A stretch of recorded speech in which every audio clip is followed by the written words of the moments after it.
Welcome back to Conservative American Predictions. Today we're going to be talking about how the state of Arizona is going to be voting in the 2024 presidential election and their 2024 Senate race. So, on the presidential level, I think it's going to be probably the closest state, followed closely by Pennsylvania and then probably Michigan, Nevada, and Wisconsin.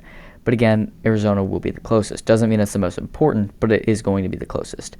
And right now, I do have it tilting towards Donald Trump very, very narrowly, but again, a win for him. So this is 538's forecast right now. As you can see, Donald Trump is favored 54 out of 100 times on the national level, but then when you go down to Arizona, he is still favored by a pretty decent margin, actually even more than on the national level, 65 out of 100 times, which I think is a pretty large overestimation of him.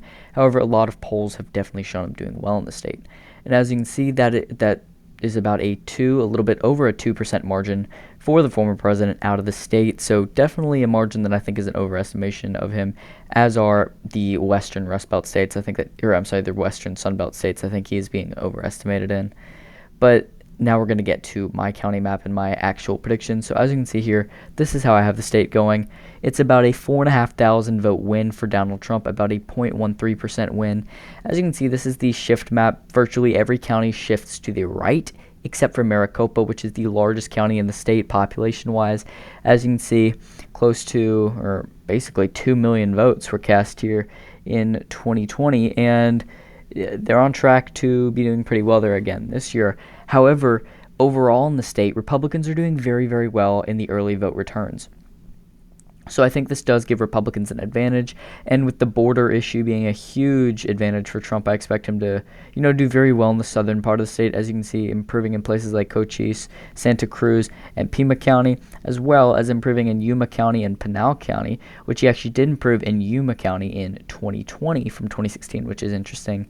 But again, this is the marginal map. So pretty good news for Donald Trump. This is the marginal map. I have the Senate map pulled up right now. This is the marginal map from 2020 out of Arizona. As you can see, pretty similar. However, you see, again, a leftward shift in Maricopa, a rightward shift in Yuma, most notably, and then, increases in other areas too. Also, Navajo increases on the Republican side as well. So overall, same marginal map. But then we get to the real kind of, not really interesting, but just the weird race. This is the Arizona Senate race.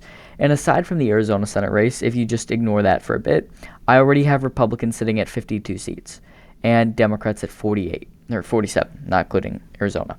But Arizona, I do have going likely Democrats, so that puts them at 48 seats. Now, this is technically a flip because Kyrsten Sinema is an independent caucusing Democrat. So, or a Democrat caucusing independent, my apologies. But she is retiring, so it technically will be a flip if Gallego wins, which I expect him to. And this is the map that I have right now, about a 6.8% win for Ruben Gallego. And if you don't know much about the Arizona Senate race this year, you might be a little surprised to see such a high margin. However, Kari Lake is running an abysmal campaign. She's an abysmal candidate and is expected to do horribly. Even polls that have Trump up by nice margins in the state, 34%, they have Ruben Gallego up by double digits. Kari Lake is just doing a horrible job. Not only is she doing bad appealing to, just basically every demographic in the state. For example, she's doing horrible in suburban areas. She's doing horrible in Pinal County, horrible in Maricopa. She's going to lose it by almost 9 points, in my opinion. She's doing horrible in heavily Native American areas. She's doing bad in even the rural counties. Not only can she not manage to get out the kind of moderate Republican vote who she tried to pander to this year, she can't even get out a lot of her base because they aren't, buying into her stuff anymore. They don't like her as much as they did in 2022. So she has some huge problems, and it's really nothing is going her way. She's only led, I think, 1 or 2 polls this entire cycle. And if you go to the actual 538 forecast for the seat, it's a pretty large margin for Gallego. As you can see, he's favored 88% of the time, and that translates into about a 6.4% margin. So I do have this being a bit of a Democratic, larger win than 538 does, but overall, pretty close to my margin. So, of course, Arizona, another state that will be split ticketing this year, in my opinion, as Trump is winning the state by about 0.1, Gallego wins by about 6.8. So that's about a 7-point split ticket, which is pretty interesting. And again, Gallego, he's actually running a pretty good campaign, surprisingly. I wasn't expecting that. He was a pretty progressive congressman, and he's kind of turned away from that record a little bit. While he still touts the popular progressive agenda, while he kind of turns away from other things, he supports a kind of bipartisan, somewhat common sense border plan, and that's going to limit Kari Lake's losses, or I should say, it's going to kind of prevent a minimized loss in the border counties, because yes, let's just say Ruben Gallego was weak on the border, then these border counties would maybe even shift a little right. However, he's not the most weak Democrat on border, at least when it comes down to where he says he stands. Maybe not on vote wise, but Kari Lake just is not really effectively marketing that. So that's why she still is losing pretty heavily in these areas. So overall, a 6.83% win for Ruben Gallego. Now, I just do want to fill this out real quick. What would the Senate map look like if Republicans were to win Arizona? Well, it would be a pretty big red wave. If Republicans win Arizona, they're probably going to win Nevada. That would be a lean margin.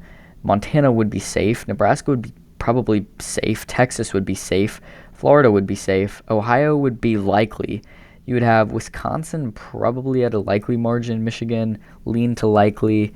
Pennsylvania, lean to likely. States like Virginia, almost. Well, not almost slipping, but, getting there. New Mexico getting there. It would just be a huge red wave. And this is extremely unlikely, as Arizona, it is a state that, again, I expect to go to Gallego by almost 7 points. So the chances of this happening are very, very unlikely.